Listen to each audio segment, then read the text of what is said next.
So the next question we have is from Hamish, and it sounds like one for a seismologist.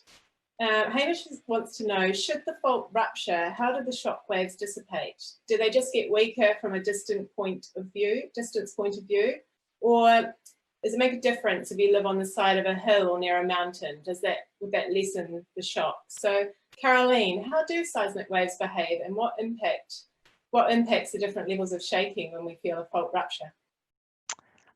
Kia ora, Hamish.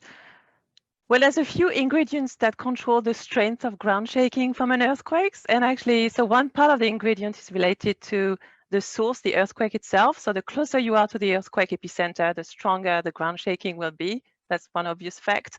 But actually, there's some like external ingredients that will also control how strong the ground shaking is. And just as you mentioned, some of them are hills and basins. And so the big picture is the geology will control how strong the ground shaking is, because if you have a very, very hot crust, it will attenuate the waves that carry the strength of the ground shaking. But also the local geology. So if you have hills or mountains or local basins, these will control the amplify or de-amplify some parts of the shaking of the seismic waves.